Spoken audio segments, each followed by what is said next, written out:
Hello friends, welcome back to India for IAS Current Affairs series.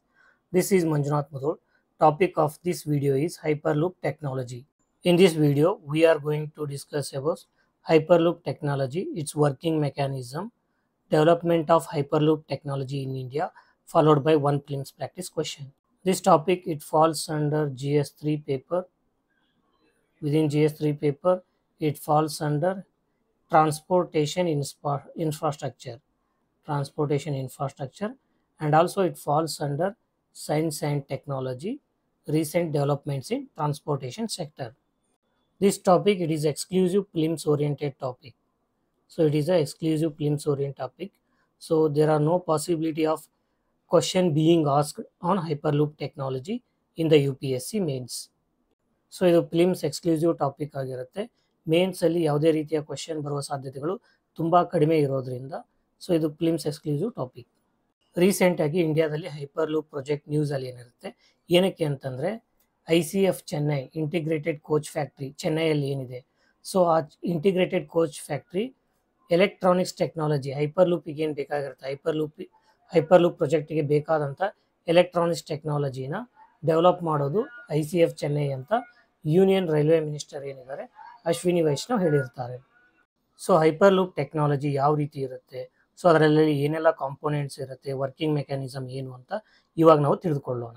Hyper loop technology ಯಾವ ರೀತಿ work ಆಗುತ್ತೆ ಅಂತಂದರೆ, ಈ ವ್ಯಾಕ್ಯೂಮ್ ಟ್ಯೂಬ್ಸ್ ಏನಿರುತ್ತೆ, ನಿಯರ್ ವ್ಯಾಕ್ಯೂಮ್ ಟ್ಯೂಬ್ಸ್ನ ಕ್ರಿಯೇಟ್ ಮಾಡಿರ್ತಾರೆ. ಆ ನಿಯರ್ ವ್ಯಾಕ್ಯೂಮ್ ಟ್ಯೂಬ್ಸಲ್ಲಿ ultra high speed transportation system magnetic ಲೆವಿಟೇಷನ್ನ ಯೂಸ್ ಮಾಡಿಕೊಂಡು ಮೂವ್ ಆಗ್ತಿರುತ್ತೆ. ಸೊ ಇದನ್ನು ನಾವೇನಂತ ಕರಿತೀವಿ, hyperloop technology, hyperloop transportation technology ಅಂತ ಕರಿತೀವಿ. ಸೊ ಇವಾಗ ಈ ಹೈಪರ್ ಲೂಪ್ ಟ್ರಾನ್ಸ್ಪೋರ್ಟೇಷನ್ ಟೆಕ್ನಾಲಜಿಲಿ ಏನೆಲ್ಲ ಕಾಂಪೋನೆಂಟ್ಸ್ ಇದೆ, ಅದು ಯಾವ ರೀತಿ ವರ್ಕ್ ಆಗುತ್ತೆ ಅಂತ ನಾವು ನೋಡೋದಾದರೆ, ಸೊ ಮೊದಲನೇದಾಗಿ ಪಾಸಿಟಿವ್ ರೇಲ್ ಇರುತ್ತೆ. So here we can see the positive rail. So electric current flows up to the positive rail. Second current flows across armature and down the negative rail. So ಇದೇನು armature ಇದೆ ಇದ್ರ ಮುಖಾಂತರ current flow ಆಗುತ್ತೆ. Again this current it flows down the negative rail. So ಈ negative rail ಏನಿದೆ, so ಅದ್ರ ಮುಖಾಂತರ electric current pass ಆಗುತ್ತೆ. So this creates a magnetic force which is directed towards the end of the rail and this pushes the armature and train forward. So ಈ positive ಮತ್ತು negative rail ಮುಖಾಂತರ ಏನು electric current ಮತ್ತು armature ಮುಖಾಂತರ electric current ಏನು ಹೋಗುತ್ತೆ, so ಅದೇನು create ಮಾಡುತ್ತೆ, ಮ್ಯಾಗ್ನೆಟಿಕ್ ಫೋರ್ಸ್ನ ಕ್ರಿಯೇಟ್ ಮಾಡುತ್ತೆ. ಈ ಮ್ಯಾಗ್ನೆಟಿಕ್ ಫೋರ್ಸ್ ಏನು ಮಾಡುತ್ತೆ, ಆರ್ಮೇಚರ್ ಮತ್ತು ಈ ಟ್ರೈನ್ ಏನಿರುತ್ತೆ ಇದನ್ನು ಫಾರ್ವರ್ಡ್ ಅಂದರೆ ಫಾರ್ವರ್ಡ್ ಫ್ರಂಟ್ ಡೈರೆಕ್ಷನಲ್ಲಿ ಪುಷ್ ಮಾಡುತ್ತೆ. So this operates on the technology called maglev technology. So ಈ ಮ್ಯಾಗ್ಲೆವ್ ಟೆಕ್ನಾಲಜಿನ ಏನಂತ ಕರೀತಾರೆ ಅಂದರೆ ಮ್ಯಾಗ್ನೆಟಿಕ್ ಲೆವಿಟೇಷನ್ ಟೆಕ್ನಾಲಜಿ ಅಂತ ಕರೀತಾರೆ. So this levitates the train eradicating the rail friction. So ಇದೇನು ಮಾಡುತ್ತೆ, ಟ್ರೈನ್ನ ಲೆವಿಟೇಟ್ ಮಾಡುತ್ತೆ, ಅಂದರೆ ಯಾವುದೇ ರೀತಿ ರೇಲ್ಸ್ ಬೇಕಾಗಿರೋದಿಲ್ಲ ಟ್ರೈನ್ ಮೂವ್ಮೆಂಟ್ ಆಗಲಿಕ್ಕೆ. ಸೊ ಆ ರೀತಿ ಇದು ಕ್ರಿಯೇಟ್ ಮಾಡುತ್ತೆ. ಸೊ ಇಲ್ಲಿ ಏನು ವ್ಯಾಕ್ಯೂಮ್ ಕ್ರಿಯೇಟ್ ಮಾಡಿರ್ತೀವಿ, so this vacuum it reduces the air pressure and it enhances the speed of the train. So ಈ ರೀತಿ ಏನಾಗುತ್ತೆ, ಒಂದು hyperloop transportation system work ಆಗುತ್ತೆ. ನಾವು we will look into the hyperloop technology overview. So hyperloop technology definition ನೋಡೋದಾದರೆ, ultra high speed transportation system which uses magnetic levitation and near vacuum tubes. ಇಲ್ಲಿ important ಎರಡು keywords ಇದೆ, ಅದನ್ನು ನಾವು hyperloop technology related ನೆನ್ಪಿಟ್ಕೋಬೇಕಂತಂದರೆ, magnetic levitation ಮುಖಾಂತರ hyperloop technology work ಆಗುತ್ತೆ. ಆಮೇಲೆ ನಿಯರ್ ವ್ಯಾಕ್ಯೂಮ್ ಟ್ಯೂಬ್ ಚೇಂಬರ್ಸಲ್ಲಿ ಹೈಪರ್ ಲೂಪ್ ಟ್ರೈನ್ ಏನಿದೆ ಅದು ಮೂವ್ಮೆಂಟ್ ಆಗ್ತಿರುತ್ತೆ. ಸೊ ಸ್ಪೀಡ್ ಎಲ್ಲಿವರೆಗೂ ಅಟೈನ್ ಆಗ್ಬೋದು ಅಂತಂದರೆ 1 to 20 km/h ಸ್ಪೀಡ್ವರೆಗೂ ನಾವು ಸ್ಪೀಡ್ನ ರೀಚ್ ಆಗ್ಬೋದು ಹೈಪರ್ ಲೂಪ್ ಟ್ರಾನ್ಸ್ಪೋರ್ಟೇಷನ್ ಸಿಸ್ಟಮಲ್ಲಿ. ಇನ್ನು ಇದರ ವರ್ಕಿಂಗ್ ಮೆಕ್ಯಾನಿಸಮ್ ಆಲ್ರೆಡಿ ನಾವು ಡಿಸ್ಕಸ್ ಮಾಡಿದ್ದೀವಿ. ಸೊ ಡಿಸ್ಕಸ್ ಮಾಡಿರೋ ಪ್ರಕಾರ ಇದು ವರ್ಕ್ ಆಗುತ್ತೆ. ಸೊ ಇಲ್ಲಿ ಏನಾಗುತ್ತೆ, uses this hyperloop technology it uses low pressure tubes built in vacuums to reduce the air resistance. Air resistance ಏನಿದೆ ಅದನ್ನು ಕಡಿಮೆ ಮಾಡೋದಕ್ಕೆ ಬಿಲ್ಟ್ ಇನ್ ವ್ಯಾಕ್ಯೂಮ್ ಟ್ಯೂಬ್ಸ್ನ ಯೂಸ್ ಮಾಡ್ಕೊಳ್ಳುತ್ತೆ. ಇದರಿಂದ ಫ್ರಿಕ್ಷನ್ ಕಡಿಮೆ ಆಗುತ್ತೆ ಮತ್ತು ಟ್ರೈನ್ ಸ್ಪೀಡ್ ಜಾಸ್ತಿ ಆಗುತ್ತೆ. ಮ್ಯಾಗ್ನೆಟಿಕ್ ಲೆವಿಟೇಷನ್ ಏನು ಮಾಡುತ್ತೆ, it allows the train pods to hover. So train pods ಏನಿರುತ್ತೆ ಅದು ತೇಲಲಿಕ್ಕೆ ಈ ಮ್ಯಾಗ್ನೆಟಿಕ್ ಲೆವಿಟೇಷನ್ ಹೆಲ್ಪ್ ಮಾಡುತ್ತೆ. This reduces the friction in the movement. Then electromagnetic propulsion system ಇರುತ್ತೆ that drives the pod forward. So ಈ electromagnetic propulsion system ಏನಿರುತ್ತೆ, ಆ train ಅಥವಾ ಪಾಡ್ ಇರುತ್ತೆ ಅದನ್ನು ಏನು ಮಾಡ್ತವೆ, ಫಾರ್ವರ್ಡ್ ಡೈರೆಕ್ಷನಲ್ಲಿ ಡ್ರೈವ್ ಮಾಡ್ತವೆ. ಇನ್ನು ಕೀ ಫೀಚರ್ಸ್ನ ನಾವು ನೋಡೋದಾದರೆ, it is energy efficient.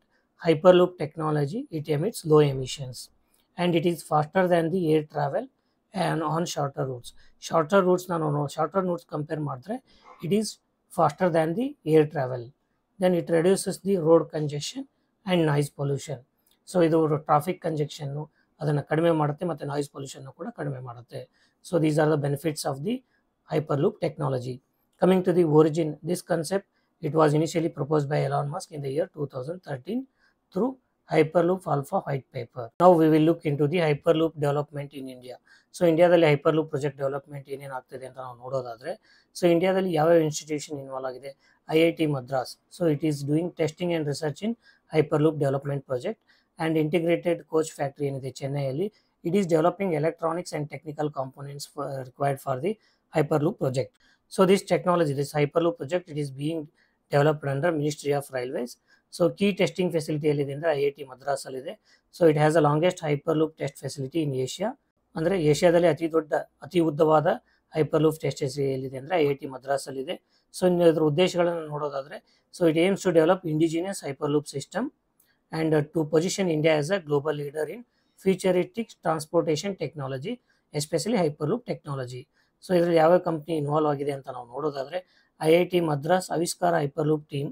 So it is leading the project and integrated coach factory Chennai. So it is providing engineering and technological development. So this is the brief development of Hyperloop technology in India. Based on the topic that we have discussed so far, we have provided one prelims practice question. The question contains 4 statements. Go through all the 4 statements and comment your answer. The answer and detailed explanation for this question is available in the PDF handout, which you can download by joining our Telegram channel. Thank you for watching. See you in the next video. Till then, happy learning.